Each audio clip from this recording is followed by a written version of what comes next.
नमस्कार साथियों, आप सभी का आपके अपने चैनल लर्न एंड शेयर में मैं मनीष पाल तहे दिल से स्वागत और अभिनंदन करता हूं। मेरे प्यारे साथियों, मेरे शेर और शेरनी और मेरे काजू कतलियों, हो जाओ तैयार। और अब आपको होने वाला है सामाजिक विज्ञान से प्यार। तो अब आज जो हम लोग लेकर के आए हैं, फिर से पॉलिटिक्स पर आ चुके हैं, फिर से राजनीति विज्ञान पर आ चुके हैं। हम पहले सत्ता की साझेदारी और संवाद दोनों कर चुके हैं। आज जो हमारा है अध्याय 3 है और जिसका नाम क्या है, लोकतंत्र और विविधता, उसका लेक्चर नंबर 1 है। तो हम लोग शुरू करते हैं आज के इस लेक्चर नंबर 1 को।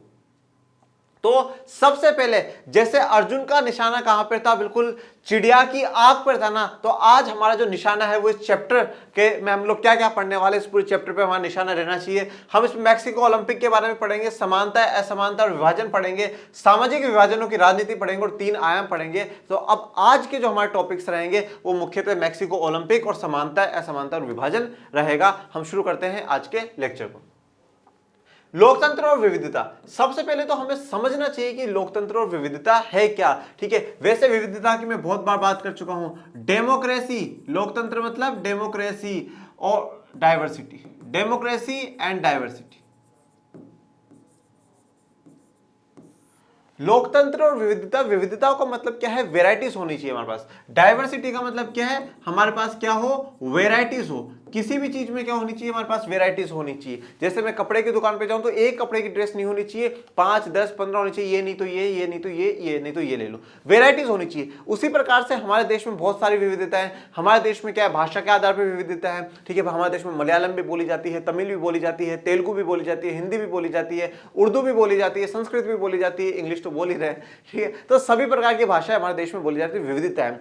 आप कल्चर के आधार पर देखोगे तो जब आप दक्षिण में जाओगे तो वहां का कल्चर बिल्कुल अलग है, आप उत्तर में रहोगे तो उसका कल्चर अलग है, उत्तर पूर्वी का कल्चर बिल्कुल अलग है। तो हमारे पास क्या है, हर चीज में विविधता है, डाइवर्सिटी है। पर आज का जो मैं आपको यहाँ पे समझाना चाहता हूं, आपके पास यहाँ पे 2 डी है, एक डेमोक्रेसी वाला डी है और एक डाइवर्सिटी वाला डी है। ये जो 2 डी है, इन 2 डी से हम 3 डी को क्या है, ऑब्टेन करेंगे। 3 डी हमारे सामने आएंगे। वो 3 डी कौन कौन से हैं? सबसे पहला है डिवीजन। डिवीजन का मतलब है विभाजन।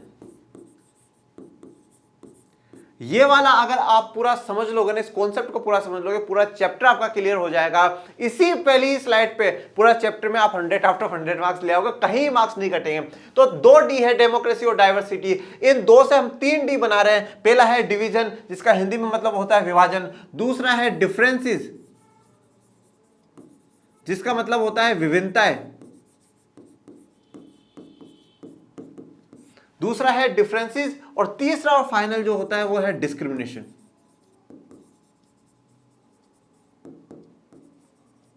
जिसका मतलब है भेदभाव। तो हमारे चैप्टर का नाम है डेमोक्रेसी और डाइवर्सिटी, लोकतंत्र और विविधता। इन 2 डी से मैंने 3 डी बनाया है। डिवीजन मतलब विभाजन, डिफरेंसेस मतलब विभिन्नता और डिस्क्रिमिनेशन मतलब भेदभाव। देखो, जब आपके पास विविधता है तो अब विविधताएं क्या है, बहुत ज्यादा विविधताएं होती भी है, इस आधार पर भी है, इस आधार पर भी है। जब ज्यादा आपके पास वेराइटीज है तो क्या होगा, वहां पे कॉन्फ्लिक्ट होने का, झगड़े होने की आशंका होती है। जैसे अलग अलग भाषा के लोगों में, अलग अलग धर्म के लोगों में, अलग अलग जाति के लोगों में, अलग अलग संस्कृति के लोगों में झगड़े होने की क्या है, संभावना होती है। तो हम क्या है, सबसे पहली बात तो हम बहुत शुरुआत से पढ़ते आए हैं, हमारी जो सोसाइटी है वो डिवाइडेड है, विभाजित है। हमारी सोसाइटी क्या है, बटी हुई है, जाति के आधार पर बटी हुई है, धर्म के आधार पर बटी हुई है, भाषाओं के आधार पर बटी हुई है। हमने क्या है, सोसाइटी को डिवाइड कर दिया है। भैया इस जाति के लोग अच्छे हैं, वो ऊंची जाति के, अरे इस जाति के लोग निचली जाति के, वो ऐसे हैं। हमने जाति के आधार पर, महिलाएं कमजोर होती हैं, पुरुष मजबूत होते हैं, इस आधार पर हमने क्या है, जो हमारा समाज है, जो हमारी सोसाइटी है, उसमें हमने क्या कर दिया है, डिवीजन क्रिएट कर दिया। जब डिवीजन हुआ, विभाजन हुआ, तो फिर क्या हुआ, धीरे धीरे धीरे विभिन्नताएं आने लगी, डिफरेंस आने लगी। भाई देखा कि अपर कास्ट वाला तो पढ़ाता लिखाता है, देश को प्रोटेक्ट करता है, जो निचली जाति का लोग बेचारा सफाई का काम करता है और काम करता है, वो गंदा रहता है। तो एक क्या है, मानसिकता बनने लगी, वो हमसे अलग है, हम उनसे अलग है, विभिन्नताएं आने लगी, डिफरेंस क्रिएट होने लगा। एक जाति का दूसरे जाति के लोगों से डिफरेंस क्रिएट होने लगा। भाई महिला कमजोर है, महिला घर का काम करती है, पुरुष बाहर का काम करेंगे क्योंकि मजबूत है, ज्यादा शक्तिशाली है। तो क्या हुआ, यहाँ पे डिफरेंस क्रिएट हुए, किसमें, पुरुष में और महिला में डिफरेंस क्रिएट हुए, विभिन्नताएं आई। तो ये विभिन्नताएं आई, और जब ये विभिन्नताएं आने लगी तो तीसरा जो डी है वो काम करना शुरू कर देता है, डिस्क्रिमिनेशन होना शुरू हो जाता है, भेदभाव होना शुरू हो जाता है। यार वो लोग गंदे रहते हैं, उससे दूर रहा करो। ठीक है, महिलाएं ऐसी हैं, उनसे ऐसा नहीं करना चाहिए, दूर रहो। तो यहां से क्या हुआ है, सबसे पहले सोसाइटी क्या हुई है, डिवाइड हुई है। सोसाइटी डिवाइड होते ही भेदभाव नहीं होना शुरू हुआ, ठीक है। जब शुरुआत में वर्ण व्यवस्था बनती है, जाति व्यवस्था बनती है, शुरुआत में कोई भेदभाव नहीं करता है, पर धीरे धीरे क्या होता है, विभिन्नताएं आती है, डिफरेंसेस आते हैं, और फिर उसके बाद धीरे धीरे भेदभाव शुरू होता है। ये सब कहां पर हो रहा है, कहां पर हो रहा है, सोसाइटी में हो रहा है। और सोसाइटी को हम क्या कहते हैं, समाज कहते हैं। ये कहां पर हो रहा है, सोसाइटी में हो रहा है, समाज में हो रहा है। और ये समाज को किस प्रकार से प्रभावित करता है, ये राजनीति को किस प्रकार से प्रभावित करता है, उसी को तो हम क्या कह रहे हैं, लोकतंत्र कह रहे हैं। हम उसी को क्या कह रहे हैं, लोकतंत्र कह रहे हैं। तो 2D से, डेमोक्रेसी डाइवर्सिटी से शुरू हुआ था, वापस वहीं ले जाके खड़ा कर दिया है। डिवीजन, डिफरेंसेस और डिस्क्रिमिनेशन, विभाजन, विभिन्नता और भेदभाव। मतलब आपके पास क्या है, डाइवर्सिटी, आपके पास विविधता है। तो विविधता है तो हो सकता है सोसाइटी डिवाइड हो, विभाजन हो सकता है, विभाजन होगा तो विभिन्नताएं भी होंगी, और विभिन्नताएं होंगी तो भेदभाव भी होगा। और जब इन तीनों का प्रभाव राजनीति पे किस प्रकार से पड़ता है, लोकतंत्र अपनी किस प्रकार से भूमिका निभाता है, यही तो क्या है, लोकतंत्र है, यही तो विविधता है, डेमोक्रेसी है। डेमोक्रेसी में जिनके साथ भेदभाव हो रहा है उनका भी ध्यान रखना है, जिन्होंने भेदभाव करा है उनका भी ध्यान रखना है, सबको समानता के साथ साथ लेकर के चलना है। और लोकतंत्र का मैं पहले भी कह चुका हूं, लोकतंत्र का मतलब है हमारे समाज के अंतिम पायदान पे भी जो इंसान खड़ा है ना, वो भी लोकतंत्र का भागीदार बनना चाहिए, सरकार के चुनाव में उसका रोल होना चाहिए। तो ये जो है, ये कॉन्सेप्ट आपने समझ लिया, ये पूरा चैप्टर आपका यहां क्लियर कर देगा। अब जो हमारे चैप्टर की शुरुआत होती है वो होती है मैक्सिको ओलंपिक से। पर उससे पहले हम 2-3 शब्दों को समझ लेते हैं, जिससे कि आपको मैक्सिको ओलंपिक जो समझने में क्लियर हो जाए। और यह बात आप दिमाग में बिठा करके रखिएगा कि भेदभाव है ना, भेदभाव सिर्फ कोई भारत में नहीं हुआ, भेदभाव बहुत से देशों में अलग अलग आधार पर हुआ है। कहीं जाति के आधार पर हुआ है, कहीं पे धर्म के आधार पर होता है, कहीं पे भाषा के आधार पर होता है, कहीं पे रंग के आधार पर होता है। तो यहां पर जो वाली स्थिति मैक्सिको ओलंपिक वाली है, उसे समझने के लिए पहले हमें 2-3 शब्दों को समझना पड़ेगा। सबसे पहला है अफ्रो अमेरिकी। कौन सा शब्द है, अफ्रो अमेरिकी। अफ्रो 19वीं सदी की शुरुआत तक अमेरिका, अमेरिकन, अश्वेत अमेरिकी, अश्वेत शब्द उन अफ्रीकी लोगों के वंशजों के लिए प्रयुक्त होते थे जिन्हें 17वीं सदी से में गुलाम बनाकर लाया गया था। मतलब ये कौन है, अफ्रो अमेरिकन कौन है, ये अफ्रो है, अफ्रीका के लोग हैं जिनको 17वीं शताब्दी में, 17वीं शताब्दी का मतलब क्या है, 1600 से लेकर के 1699 तक, इस दौर के बीच में क्या है, अमेरिका लाया गया था। क्या गुलाम बना करके लाया गया था कि तुम चलो अमेरिका और वहां पे क्या करना, तुम सेवा करना, हमारे गुलाम बन करके रहना। जो 17वीं शताब्दी में जो लोग आए वो तो बढ़िया बात है, उन्होंने सेवा भी कर दी, गुलाम भी बन गए, पर उनके वंशज अभी काम नहीं कर सकते ना। कब तक सेवा करेंगे, कब तक गुलामी सहेंगे। और किसी महापुरुष ने कहा है ना कि अत्याचार करने वाले से बुरा इंसान वो होता है जो सहता है। आवाज उठाओ और आगे बढ़ो। तो गुलाम जो 17वीं शताब्दी में आए वो तो बेचारे अशिक्षित थे, उनको तो कोई मतलब नहीं था, ठीक है, जैसा चल रहा किस्मत मान के रह रहे थे। पर जब धीरे धीरे लोगों में जागरूकता आई, लोगों ने शिक्षा ग्रहण करी, ये समझने लगे कि मानव अधिकार की बात होनी चाहिए, सबसे बड़े जो जाति है, सबसे बड़ा जो धर्म है और जो रंग, सब कुछ सबसे ऊपर उठकर है तो मानवता है। तो 19वीं सदी तक, 19वीं सदी का मतलब है भैया 1800 से लेकर के 1899 तक का जो दौर चलता है, उस 19वीं सदी तक ये अश्वेत लोग, ये अफ्रो अमेरिकन, अश्वेत अमेरिकी किसके लिए यूज हो रहा है, जो 17वीं सदी में गुलाम बनकर के आए थे, उनके वंशजों के लिए, उनके बेटे के लिए, उनके पोते के लिए, उनके पड़पोते के लिए इस्तेमाल करा जा रहा है, अफ्रो अमेरिकी। और अफ्रो अमेरिकी के साथ यहां पर ये वो कम्युनिटी है जिसके साथ क्या होगा, भेदभाव होगा, भेदभाव होगा।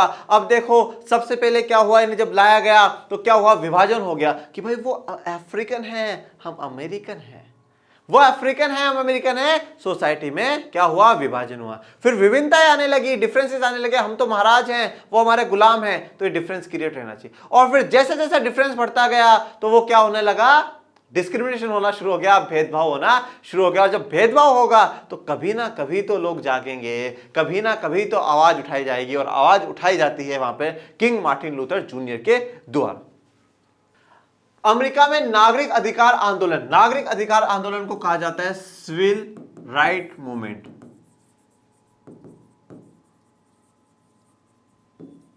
सिविल राइट्स मूवमेंट क्या कहा जाता है, नागरिक अधिकार आंदोलन को सिविल राइट्स मूवमेंट कहा जाता है। कब से कब तक चला है, 1954 से 1968 तक क्या है ये नागरिक आंदोलन चलता है। कहां पे चल रहा है, अमेरिका में चल रहा है। क्या है नागरिक आंदोलन, नागरिकों के लिए आंदोलन। और कौन से नागरिकों के लिए आंदोलन हो रहा है, जो अश्वेत है, जो अफ्रो अमेरिकी है, उनके लिए आंदोलन करा जा रहा है। क्या हो कि भैया हमें जो ये गुलाम बना करके रखा है इसे फ्री करो, हमें इन्हें अब आजाद करो, हमें भी क्या है बराबर के अधिकार दो, ठीक ठीक है भाई, बहुत बढ़िया बात है कि 17वीं शताब्दी में हमारे बाप दादा आपके यहाँ पे क्या है गुलाम बनकर के रह रहे थे, पर अब हम लोग नहीं रह सकते। कब तक गुलामी, कब तक करेंगे गुलामी? नहीं है तो अब आवाज उठनी चाहिए, और आवाज उठाने वाला इंसान है ये किंग मार्टिन लूथर है। पर दुख के साथ बोलता हूं साहब, इनको भी क्या है, इनकी भी हत्या कर दी गई, गोली मार करके इनकी भी हत्या कर दी गई अप्रैल 1968 में।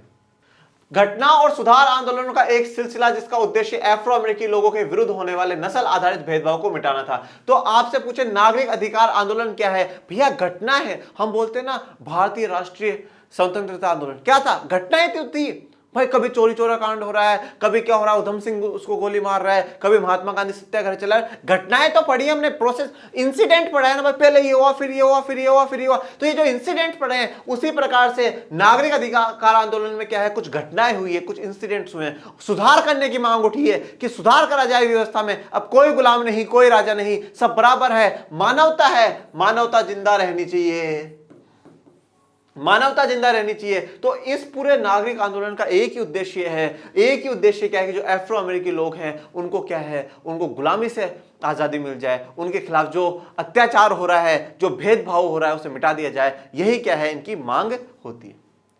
मार्टिन लूथर किंग जूनियर, ये रे भैया, ये रे, बिल्कुल अच्छे से ये हाय कर रहे हैं, अपन भी हाय कर लेते हैं, अपन इधर से करते हैं, हेलो सर, हेलो बाय, ठीक है। तो मार्टिन लूथर किंग जूनियर की अगुवाई में लड़े गए इस आंदोलन का स्वरूप पूरी तरह हिंसक था। भैया महात्मा गांधी के फैन पूरी दुनिया में देख लो, महात्मा गांधी के फैन पूरी दुनिया में, महात्मा गांधी हिंसा चला रहे थे, ये भी हिंसक है, हिंसा के खिलाफ है। बोले नहीं हम आंदोलन करेंगे, हम क्या है खिलाफ जाएंगे, किसके? अत्याचार के, हम शासन के खिलाफ जाएंगे, पर हिंसा नहीं करेंगे भैया, अहिंसक होकर के, अहिंसक होकर के क्या है, हम हमारा आंदोलन चलाएंगे, हम हमारे अधिकारों की मांग करेंगे और सरकार से डिमांड करेंगे हमें बराबर के अधिकार दिए जाए।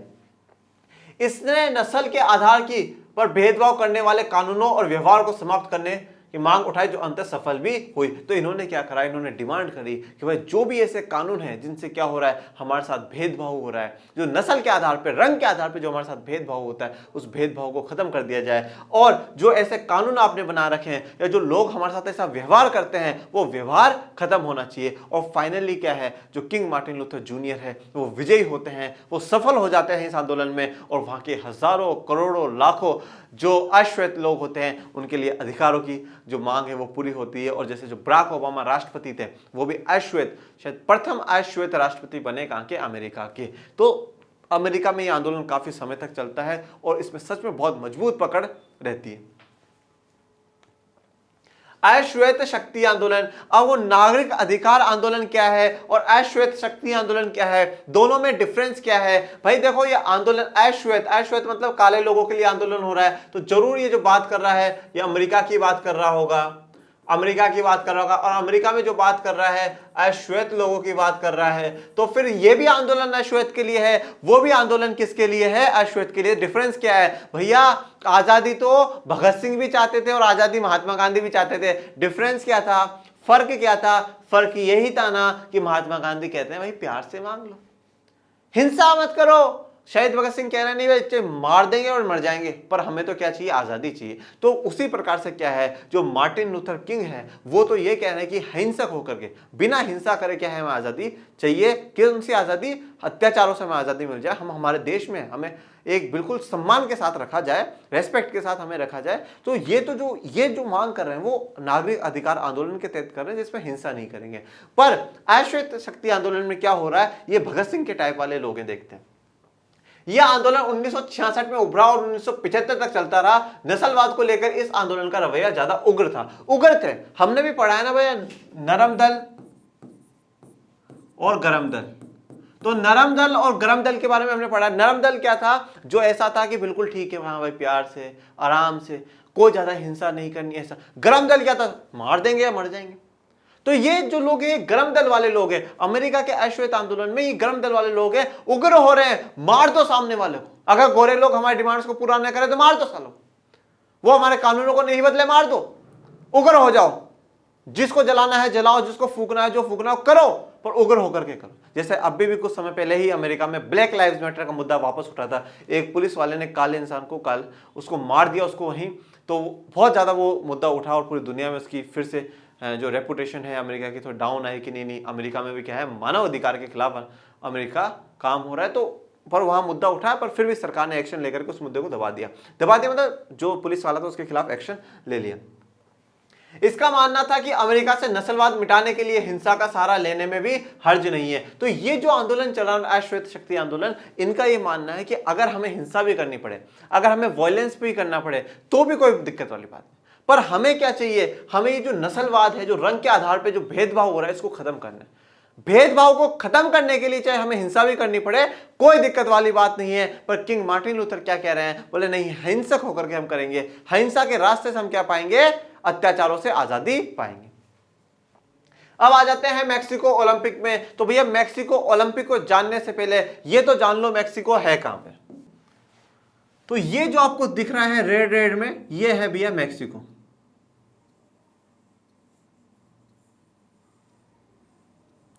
ये जो आपको रेड रेड वाला पार्ट दिख रहा है, ये है मैक्सिको, ठीक है। तो ये जो मैक्सिको में क्या हुए हैं, मैक्सिको में उस साल ओलंपिक हुए, कब हुए, 1968 में हुए, 1968 में हुए। हर 4 साल में क्या होते हैं, ओलंपिक्स होते हैं। अभी भी हमारे ओलंपिक हुए थे 2020 में, जिसमें क्या है, हमने 7 मेडल जीते थे, जिसमें से 1 गोल्ड मेडल भी जीता था नीरज चोपड़ा जी ने, हम सब जानते हैं। तो मैक्सिको ओलंपिक हुए। ये मैक्सिको ओलंपिक खास क्यों बने, क्या इसकी इंपॉर्टेंस थी, वो बात हमें समझनी। यह 1968 में 1968 में मैक्सिको सिटी में हुए ओलंपिक मुकाबलों की 200 मीटर दौड़ के पदक समारोह की तस्वीर है। तो क्या है, जो तस्वीर अभी मैं आपको दिखाऊंगा, तो 200 मीटर, जो 200 मीटर की रेस हुई थी, जो उसमें विजेता थे, 3x3 विनर आते हैं। एक को गोल्ड मेडल मिलता है, वो पहले नंबर पे रहता है, दूसरे वाले को सिल्वर मेडल मिलता है, वो दूसरे नंबर पे रहता है, और तीसरे वाले को ब्रॉन्ज मेडल मिलता है, वो तीसरे नंबर पे रहता है।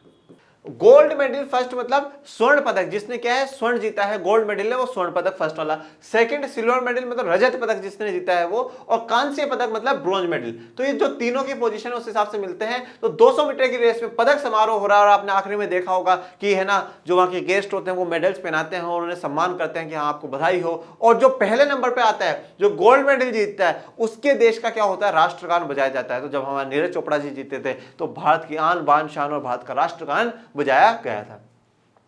अमेरिका का राष्ट्रगान बज रहा है और सिर झुकाए तथा मुट्ठी ताने हुए जो 2 खिलाड़ी खड़े हैं, वे अमेरिका धावक टॉमी स्मिथ और जॉन कार्लोस है। तो भैया 2 खिलाड़ियों की बात करी गई है यहाँ पे, टॉमी स्मिथ और जॉन कार्लोस। ये अमेरिका के हैं, ये दोनों ऐश्वेत हैं, काले लोग हैं। तो अमेरिका का जो टॉमी स्मिथ है वो गोल्ड मेडल जीतता है, और जो जॉन कार्लोस है वो ब्रॉन्ज मेडल जीतता है, मतलब कांस्य पदक जीतता है, और ये स्वर्ण पदक जीतता है। अब इनकी जो इमेज है ना, उसको बहुत ध्यान से देखना। इमेज में इन्होंने क्या कर रखा है, पहली बात तो मुट्ठी ऊपर कर रखी, हाथ ऊपर कर रखा और मुट्ठी बंद कर रखी। पहला संकेत जो है वो आपको यहां पर नजर आएगा। संकेतों को बहुत ध्यान से रखना। सिर झुकाए हुए हैं, दूसरा संकेत देखो उनका सिर झुकाया हुआ है, तीसरा मुट्ठी ताने हुए 2 खिलाड़ी खड़े हुए हैं। तो ये तो कौन है, टॉमी स्मिथ है, ये जो है वो जॉन कार्लोस है। तो मुट्ठी तनी हुई है, सिर झुका हुआ है। तो आप इनके जो है ना एक एक जो एक्सप्रेशन है उस पर ध्यान रखना, क्योंकि एग्जाम में पूछ लिया जाएगा, एमसीक्यू में, वस्तुनिष्ठ प्रश्नों में, अ वालों में पूछ लिया जाएगा, भाई इनमें से कौन सा है ना उन्होंने दृश्य नहीं करा, उन्होंने कौन सा जो साइन है वो नहीं दिखाया। भाई मुट्ठी तान के खड़े थे या नहीं खड़े थे, खड़े थे बिल्कुल, गर्दन झुकी हुई थी, झुकी हुई थी। तो ऐसा कुछ पूछ लेगा, जो नहीं करा फिर आपसे ऑप्शन में बता देगा। ये अफ्रो अमेरिकी है, इन्होंने क्रमश स्वर्ण और कांस्य पदक जीता। तो इन्होंने क्या है, पहला मेडल और इन्होंने तीसरा मेडल, मतलब गोल्ड मेडल और ब्रॉन्ज मेडल जीता है, स्वर्ण पदक और कांस्य पदक इन्होंने जीता है। उन्होंने जूते नहीं पहने थे। देखो तीसरा साइन जो है, ये बीच में रेफरी और एम्पायर आगे हट जाओ, चलो साइड में जाओ, नहीं होगे कोई बात नहीं। तो इन्होंने क्या है, जूते नहीं पहने। अब वो बोल रहे तो मान लेते नहीं पहने, हम तो देखने गए नहीं था, हमारा तो जन्म ही नहीं हुआ। जूते नहीं पहने, सिर्फ और सिर्फ मोजे छड़ाए। देखो मुट्ठी बंद है, गर्दन झुकी हुई है, जूते नहीं पहने, सिर्फ और सिर्फ मोजे चढ़ाए। कितने साइन मिल गए, 4 साइन तो में मिल गए। पुरस्कार लेकर दोनों ने यह जताने की कोशिश की कि अमेरिकी अश्वेत लोग क्या है, गरीब है। तो मतलब हमने क्या है, जूते नहीं पहने हुए, हमने सिर्फ और सिर्फ काले मोजे चढ़ा रखे हैं, ये क्या है, हम गरीब है। जो अमेरिका के अफ्रो अमेरिकन हैं, जो अश्वेत लोग हैं, वो क्या है, गरीब है, ये यहां से दर्शाना चाहते हैं। स्मिथ ने अपने गले में काला मफलर जैसा परिधान भी पहना था, जो अश्वेत लोगों के आत्मगौरव का प्रतीक था। 5वां साइन मिल गया भैया, एक काला मफलर। तो टॉमी स्मिथ जो गोल्ड मेडल जीतता है, उसने क्या है, काला मफलर पहन रखा है। ये क्या है, आत्मगौरव का सम्मान है कि भाई हमारा प्रतीक है, हमारे सेल्फ रेस्पेक्ट के लिए क्या है कि हमने ये मफलर पहना है। काला रंग किसी के लिए क्या होगा, भेदभाव के लिए होगा, पर हमारे आत्मसम्मान की बात है। तो स्मिथ ने ये दिखाने की, मतलब क्या क्या चीज शो कर रहे हैं, ये बहुत ध्यान इंपॉर्टेंट वाली बात है। अपने इन प्रतीकों और तौर तरीकों से उन्होंने अमेरिका में होने वाले रंग भेद के प्रति अंतरराष्ट्रीय बिरादरी का ध्यान खींचने की कोशिश करी। तो उन्होंने क्या है वहां पे खड़े होकर ये सारे क्यों करा? भाई मुट्ठी बंद कर रखी है, गर्दन झुका रखी है, जूते नहीं पहन रखे, काले जुराब पहन रखे हैं और सिर्फ मफलर डाल रखा है। क्यों? क्योंकि ये पूरी दुनिया का ध्यान आकर्षित करना चाहते हैं। दुनिया का ध्यान आकर्षित करना चाहते हैं कि देखो अमेरिका में काले लोगों के साथ कितना भेदभाव हो रहा है। आप कहते हो अमेरिका विकसित है, अमेरिका विकसित है, अमेरिका ऐसा, अमेरिका वैसा, अमेरिका वैसा। अमेरिका की ही बता रहा हूं इतना भेदभाव हो रहा है, ठीक है। और समझदार को तो इशारा काफी होता है, तो उन्होंने तो 5-5 इशारे कर दिए और दुनिया में बहुत से समझदार लोग हैं, वो समझ गए कि हाँ भाई अमेरिका में क्या हो रहा है, भेदभाव हो रहा है। काले दस्ताने और बंधी हुई मुठ्ठियां अश्वेत शक्ति का प्रतीक थी। देखो बंधी हुई मुठ्ठियां तो थी, काले दस्ताने तो एक और जुड़ गया, तो भैया 6 साइन हमें मिल गए। काले दस्ताने पहने हुए, देखो इन्होंने काले दस्ताने पहने हुए हैं, गर्दन झुकी हुई है, मुठ्ठियां बंद है, ठीक है, जुराब पहने हुए हैं, जूते नहीं है, काला मफलर डाल रखा है। तो ये जो चीजें हैं ये अश्वेत शक्ति का प्रतीक है। अब प्रतीक के रूप में 2 चीजें दी है इन्होंने, काले दस्ताने, हाथ में जो काले दस्ताने पहने वो, और एक काला मफलर डाल रखा है। ये क्या है? ताकत का प्रतीक बताया किसकी? अश्वेत लोगों की, उनका आत्मगौरव का प्रतीक बताया। बाकी गरीबी का प्रतीक किसको बताया? जूते नहीं पहने हुए, काले जुराब पहने हुए, ये क्या है? प्रतीक बताया कि हमारे देश में क्या है, अश्वेत है, वो गरीब है। रजत पदक जीतने वाले ऑस्ट्रेलियाई धावक पीटर नॉर्मन पुरस्कार समारोह में अपनी जर्सी पर मानवाधिकार का बिल्ला लगाकर इन दोनों अमेरिकी खिलाड़ियों के प्रति अपना समर्थन जताया। देखो अब पीटर नॉर्मन ये कहाँ का? ऑस्ट्रेलिया का है, ये पूरा सफेद गठ है, पूरा गोरा आदमी है, पर फिर भी क्या कर रहा है? जो गलत हो रहा है उसके खिलाफ आवाज उठा रहा है। इसने क्या करा? यह है भैया पीटर नॉर्मन, यह है पीटर नॉर्मन जो ऑस्ट्रेलिया का है। और ये भैया फर्स्ट जो जीता उन्होंने, ये जिसने थर्ड जीता उसने, और इन्होंने जीता था, रजत पदक जीता था, सिल्वर मेडल जीता था। तो इसको जब पता चला यार भेदभाव तो हो रहा है और भेदभाव होना तो गलत बात है, चाहे किसी भी आधार पर हो, चाहे कहीं पर भी हो, हम सब तो मानव है, ह्यूमंस है। तो इसने भी क्या करा? मानव अधिकार का बिल्ला लगाया और दिखाने की कोशिश करी कि भाई जो भी इनके साथ हो रहा है उसके खिलाफ क्या हो, अंतरराष्ट्रीय संगठन एक्शन ले और अमेरिका पे दबाव बनाए कि इनके साथ भेदभाव होना बंद कर दिया जाए। तो इन्होंने क्या है? पूरा सपोर्ट करा है। पर देखो जब क्या है हम कहीं अन्याय के खिलाफ लड़ते हैं ना, तो लोग हमारा साथ नहीं देते, देश के लोग भी साथ नहीं देते। तो जब पीटर नॉर्मन ने ये काम करा ना, तो अगली बार ऑस्ट्रेलिया की टीम ने ही इनको क्या है, ओलंपिक के लिए नहीं भेजा। होज स्टेट यूनिवर्सिटी, सेन होज है, सेन होज यूनिवर्सिटी ने जहां इन दोनों की पढ़ाई की थी, इन दोनों का अभिनंदन किया और विश्वविद्यालय के भीतर उनकी मूर्ति लगवाई। किन दोनों की? भैया इसकी स्मिथ की और इसकी जॉन कार्लोस की। ये दोनों अमेरिका के सेन होज स्टेट यूनिवर्सिटी में पढ़े हुए थे। अब देखो जब हुआ क्या, जब इन्होंने वहां पे विरोध करा, विरोध कहां पे कर रहे हैं? ओलंपिक में कर रहे हैं। तो इंटरनेशनल ओलंपिक एसोसिएशन ने क्या करा? एक तो मेडल ले लिए इन दोनों की, बोले मेडल ले जाओ, चलो तुम बहुत ज्यादा नेता बन रहे हो, मेडल ले जाओ। मेडल ले लिए और उनको भेज दिया गया वहां ओलंपिक से। और ये बात कही किसने? इंडियन ओलंपिक एसोसिएशन ने, जो ओलंपिक कराती है। उन्होंने कहा कि भाई ये आप मुद्दा यहां पे लेकर के आ रहे हो, नहीं राजनीतिक मुद्दा है, आप खेलों में है ना राजनीति को इन्वॉल्व मत करो, आप खेलों में क्या है राजनीति को इन्वॉल्व मत करो, आप दोनों मेडल उठाओ और वापस अपने देश लौट जाओ। तो इनका मेडल छीन लिया गया, मेडल छीन लिया गया और इनको देश में लौटा दिया गया। पर हुआ क्या? पूरे जो बड़े बड़े देश हैं, जो अंतरराष्ट्रीय संगठन है, उनका ध्यान पूरा का पूरा अमेरिका पे चला गया। इन्होंने कामयाब हो गए पूरे क्या है दुनिया का ध्यान अमेरिका पे खींचने के लिए कि देखो भाई हमारे साथ यहाँ पे क्या हो रहा है, भेदभाव हो रहा है। और जब भेदभाव मतलब उस समय देखो इनको अपमानित करा गया, और फिर जब ये दोनों मर जाते हैं तो जिस यूनिवर्सिटी में पढ़े हैं ना उसी में इनकी मूर्ति लगाई जाती है। किस लिए? सम्मान के लिए, कि देखो भाई अन्याय के खिलाफ नहीं लड़ना। आज सोचो उसी यूनिवर्सिटी में इन दोनों के बारे में पढ़ाया जाता होगा। जस्टिस चाहिए ना, तो जस्टिस के लिए लड़ना पड़ता है, न्याय के लिए लड़ना पड़ता है, जैसे कि जो कार्लोस और स्मिथ लड़े उसकी तरह में लड़ना पड़ता है। तो देखो दुनिया पहले जब आप कुछ बड़ा करते हो, कुछ दुनिया से हट करके करते हो ना, तो क्या होता है? दुनिया आपका विरोध करती है, आपके खिलाफ जाती है। जैसे कि इंडिया इंटरनेशनल ओलंपिक एसोसिएशन गया, मेडल ले लिए, खिलाफ गए, पर आज वो दोनों फेमस हो गए। अगर ये उस समय नहीं करते तो सोचो आज हम इनकी बात कर रहे होते क्या? 1968 में ओलंपिक हुआ, 1968 में ओलंपिक होने का मतलब है 52-53 साल के बाद भी आज हम इन दोनों की बात कर रहे हैं। यही तो बात है कि जब आप दुनिया से हटकर के काम करते हो ना, यही मोटिवेशन है कि आप दुनिया से हटकर के काम करोगे ना, लोग आपका विरोध करेंगे, पर एक समय ऐसा आएगा जब वही लोग आपको क्या है पूजेंगे, भगवान की तरह आपको याद करेंगे। हमारे देश में जब राजा राम मोहन रॉय सती प्रथा के खिलाफ आवाज उठाते हैं, लोग उनका विरोध करते हैं। ज्योतिबा फुले, माता सावित्रीबाई फुले जब महिलाओं के लिए, दलितों के लिए स्कूल खोलने के लिए जाती है, उनको घर छोड़ना पड़ता है। और इतना दुख के साथ कहता हूं, जब सावित्रीबाई फुले जाती है तो उनको एक साड़ी एक्स्ट्रा लेकर के जानी पड़ती है, क्योंकि लोग उन पर गोबर के कीचड़ फेंकते हैं। बोले तू महिलाओं को पढ़ाएगी, दलितों को, अछूतों को पढ़ाएगी। डॉक्टर अंबेडकर जब पहली बार पानी पीने के लिए, दलितों के लिए पानी पीने की मांग करते हैं, वहां जाते हैं तो लोग उनके ऊपर पत्थर बरसाते हैं। पर आज हम राजा राम मोहन को भी पढ़ते हैं, हम माता सावित्रीबाई फुले, ज्योतिबा फुले के पढ़ते हैं, बाबा साहब अंबेडकर को पढ़ते हैं, तो लोग आपका विरोध करेंगे। तो विरोध से डरना नहीं है। तो इन दोनों ने देखो, जब इनका क्या स्टेचू बन गया, मूर्ति बन गई, पर देखो इसने सपोर्ट कराना। तो भैया कभी भी किसी का है ना ऐसा नहीं भूलना चाहिए। जब इसकी डेथ हुई, कब हुई? 2006 में हुई। 2006 में गई हुई। इसकी जो डेथ बॉडी को कंधा देने के लिए ना ये दोनों गए, ऑस्ट्रेलिया गए। बोले नहीं यार, इसने जब ये जिंदा था इसने हमें सपोर्ट करा है, इसने हमारे चक्कर में अपने ओलंपिक्स में करियर बर्बाद कर दिया कि आगे से इसको ऑस्ट्रेलिया की टीम नहीं भेजेगी, पर जब ये मर गया तो इसको कंधा किसने दिया? इन दोनों ने दिया। यही तो क्या है यूनिटी है, यही एकता है। और एकता तभी बन सकती है जब हम सभी को क्या है मानव समझेंगे, किसी के आधार पर, किसी के साथ किसी भी आधार पर भेदभाव नहीं करेंगे। अब आ जाते हैं समानताएं, असमानताएं और विभाजन। देखो हमें क्या है, कुछ सिमिलरिटीज भी होंगी, हमें कुछ डिसिमिलरिटीज भी होंगी, मतलब समानताएं भी हमें और असमानता भी, और कुछ विभाजन भी। मैं कह रहा हूं, मैं आपको जो शुरुआत में समझाया है कि विभाजन, फिर विभिन्नता और उससे भेदभाव, उस पे ही पूरा चैप्टर कंप्लीट हो जाएगा। सामाजिक भेदभाव की उत्पत्ति। अब सामाजिक भेदभाव की उत्पत्ति कैसे हो रही है? सबसे पहले तो सोसाइटी डिवाइड हुई है ना, विभाजन हुआ सोसाइटी का विभाजन होने के बाद क्या हुआ? विभिन्नताएं आई हैं, धीरे धीरे क्या है, डिफरेंसेस सोसाइटी में आए, और डिफरेंसेस आने के बाद क्या हुआ है? भेदभाव की शुरुआत देश में होती है या समाज में जो होती है वो तभी होती है।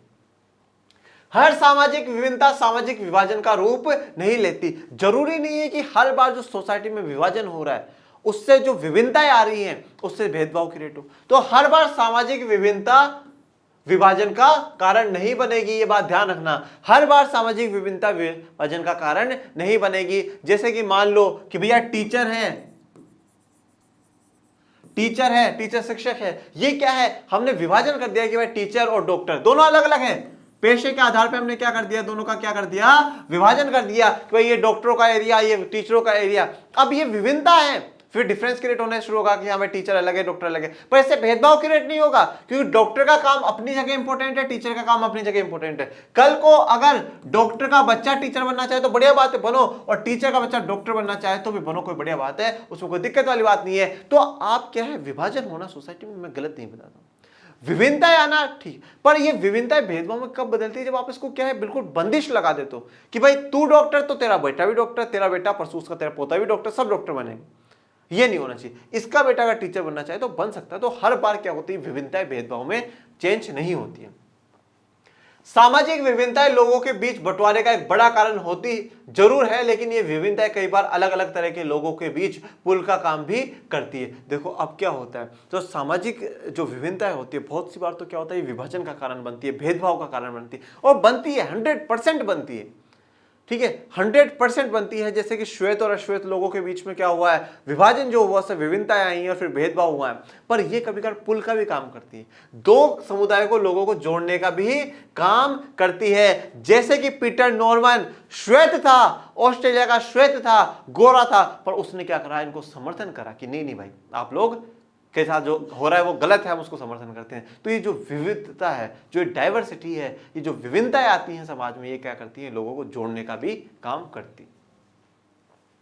विभिन्न सामाजिक समूह के लोग अपने समूह की सीमाओं से परे भी समानता और असमानताओं का अनुभव करते हैं। तो देखो, जो विभिन्न सामाजिक समूह के लोग होते हैं वो अपने समूह की सीमाओं से परे भी क्या है, समानता और असमानताओं को देखते हैं। तो एक मतलब क्या है, जैसे आज मान लो कोई एक वुमेन है, महिला है, तो अब वो क्या है, जो वुमेन्स का ग्रुप है, हो सकता है उसमें भी उसके साथ भेदभाव कहीं हो रहा हो, समानता असमानता हो, पर जब वो बाहर जाती है तो भी उसको क्या है, असमानताओं का, इनइक्वालिटीज का इनको फेस करना पड़ता है, सामना उसको करना पड़ता है।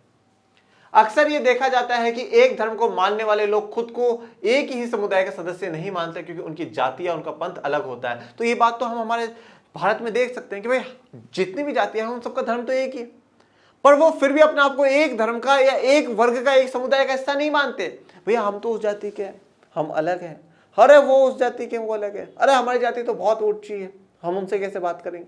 तो ये क्या है, समुदाय अलग हो जाते हैं, जाति अलग हो जाती है, पंथ क्या है, अलग हो जाते हैं। इस प्रकार हम सभी की एक से ज्यादा पहचान होती है। इसी तरह लोग एक से ज्यादा सामाजिक समूह का हिस्सा हो सकते हैं। देखो अब हमारी पहचान एक नहीं है, हमारी पहचान क्या है, अनेकों क्या है हमारी पहचान है। जैसे कि मैं आपको बताता हूं, जो हमारी आइडेंटिटीज हैं वो एक नहीं होती, हमारी आइडेंटिटीज बहुत ज्यादा आइडेंटिटीज होती है। देखो सबसे पहले आइडेंटिटी तो जो मेरी क्या है कि मैं किस धर्म को बिलोंग करता हूं। सबसे पहले मेरी आइडेंटिटी यह है कि भाई मैं इस फलाने फलाने धर्म का क्या हूं, एक्स धर्म का, वाई धर्म का, जेड धर्म का मैं मेंबर हूं, तो उस धर्म का। उसके बाद भैया आ जाओ फिर मैं कौन सी जाति का हूं।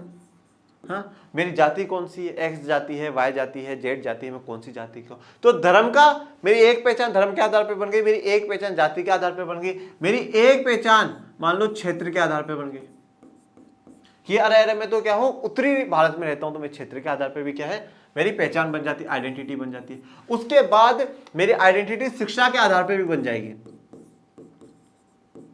मेरी जो आइडेंटिटी है वो शिक्षा के आधार पर भी बन जाएगी। मैंने ये वाला कोर्स करा है, मैंने एमबीए करा है, मान लो मैंने मास्टर्स ऑफ बिजनेस एडमिनिस्ट्रेशन करा, मैंने एमबीए करा, तो मैं एमबीए वाले ग्रुप में आ जाऊंगा। तब मेरी धर्म अलग है, मेरा जाति अलग है, मेरा क्षेत्र अलग है, मैं शिक्षा की बात करूं तो मैं एमबीए वाली शिक्षा में आ जाऊंगा। तो शिक्षा से मेरी क्या है, एक आइडेंटिटी बन जाएगी। उसके बाद फिर जो हमारी आइडेंटिटी है, मान लो जो पेशा है, मेरा काम है, उससे मेरी एक आइडेंटिटी बन जाएगी। टीचर हूं मैं, आज शिक्षक हूं, तो मेरा पेशा है, मेरा पढ़ाना क्या है, पेशा है। पैशन और प्रोफेशन मेरे तो दोनों क्या है, टीचिंग है, पैशन तो जिसमें मुझे बहुत मजा आता है वो भी टीचिंग, और मेरा प्रोफेशन जो पैसा है, मेरा पेशा है, वो भी क्या है, टीचिंग है। अब यहाँ पे जो मेरी पहचान है ना, वो जाति की नहीं है, धर्म की नहीं है, क्षेत्र की नहीं है, शिक्षा की नहीं है, यहाँ पे जो बात है मेरी टीचिंग की, पेशा का है, उसकी बात है। इस प्रकार से हमारी क्या है और भी बहुत अलग अलग है। हमारे जैसे लिंग के आधार पे भी क्या है हमारी पहचान होती है, भाई मैं पुरुषों के समुदाय से हूँ, ठीक है। और उसके बाद जो मेरी पहचान और हो जाती है, भाषा के आधार पे भी हो जाती है कि हाँ भाई मैं पर्टिकुलर एक इस भाषा को, इस लैंग्वेज को बोलने वाला इंसान हूँ, जिसमें हिंदी भाषी हूँ, मान लो मैं तमिल में रहता हूँ, तमिलनाडु के भाषी हूँ। तो इस प्रकार से हमारी क्या है आइडेंटिटीज है, जो हमारी पहचान है वो बहुत ज़्यादा है। एक से अधिक पहचान हमारी समाज में होती है। जब देखो अब हमारा कुछ धर्म का कार्यक्रम होगा तो मैं उसमें जाऊँगा, उस समय जाति, क्षेत्र, शिक्षा, पेशा, लिंग, भाषा महत्व नहीं है, उस समय सिर्फ और सिर्फ धर्म की बात हो, धर्म की बात के लिए इकट्ठा हुए।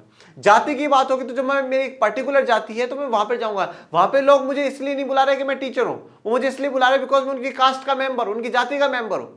तो वहां पे मैं एक इसी तरह जाऊंगा कि हाँ मैं उनकी जाति का मेंबर, उनके लोगों के बीच में जाकर के बैठ गया, उनकी बात सुनाऊंगा कि भाई हाँ हमारी जाति को ये काम करना चाहिए, बच्चों के लिए सम्मान समारोह के कार्यक्रम करने चाहिए, जो भी है। तो मैं उस जाति के लिए हमारी पहचान बन गई। फिर क्षेत्र पे हाँ भाई मान लो जैसे कि राजस्थान के जो लोग हैं उनके लिए सरकार कुछ काम कर रही है, तो सरकार खिलाफ काम कर रही है राजस्थान वालों के लिए, तो उनके लिए आंदोलन, तो क्षेत्र के आधार पर कर रहा हूँ। शिक्षा, मान लो कल को मैं जिन दोस्तों के साथ बैठा हूं तो भाई सब हमने एमबीए कर रखा है। अब वहां पे मेरा धर्म कुछ भी हो, उसमें हिंदू भी है, मुसलमान भी है, सिख भी है, ईसाई भी है, ठीक है, चाहे कोई सी जाति हो, ऊंची जाति का हो, नीची जाति का हो, किसी भी वर्ग का हो, किसी भी समुदाय का हो, कोई से भी क्षेत्र से हो, बस शिक्षा एमबीए, हमने उस कॉलेज में फलाना कॉलेज में हम सब ने मिलकर के क्या है एमबीए करा था।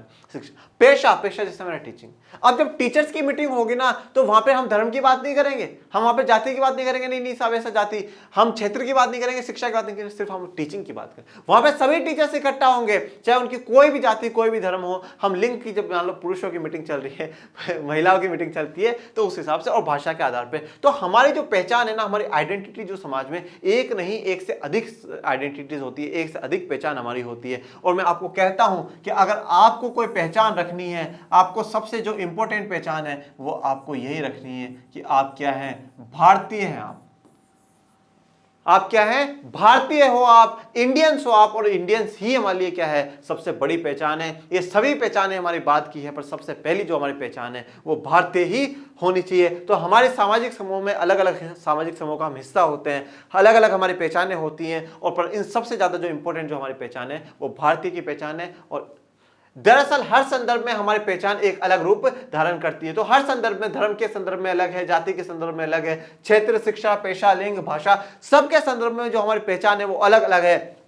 जैसा कि मैंने आपको बताया, जब मैं जाति की मीटिंग में जाऊंगा तो मैं जाति वाली बात करूंगा, जब मैं टीचर्स की मीटिंग में बैठा हूं तो मैं टीचर्स वाली बात करूंगा, जब मैं भाषा की मीटिंग में बैठा हूं मेरे भाषा के लोगों के, तो उसी की बात करूंगा। तो हमारे हर संदर्भ में क्या है, हमारी इमेज अलग हो जाती है, हम क्या है डिफरेंट, हमें थोड़ा सा क्रिएशन हो जाता है। और उसी पर मैं आपको एक ही बात कहता हूं कि हम सबकी इन पहचानों, सबसे इंपॉर्टेंट जो पहचान आइडेंटिटी है वो हमारी भारतीय होनी चाहिए। और इसी के साथ जो आजकल लेक्चर नंबर 1 है लोकतंत्र और विविधता का, वो हम कंप्लीट करते हैं। आप घरों में रहें, सुरक्षित रहें और मास्क, जब बाहर जाएं तो मास्क लगाकर जाएं, कोरोना भी गया नहीं है, ठीक है। और बाकी इस लेक्चर में आपको कोई प्रॉब्लम आई हो तो आप जरूर कमेंट बॉक्स में मुझसे पूछिएगा। अच्छा लगा हो तो ताबड़तोड़ शेयर कर दो भाई, ज़्यादा से ज़्यादा लोगों तक पहुंचा दो, ठीक है। आप अपने चैनल को लाइक करो, शेयर करो, सब्सक्राइब करो। Thank you so much. जय हिंद, जय भारत।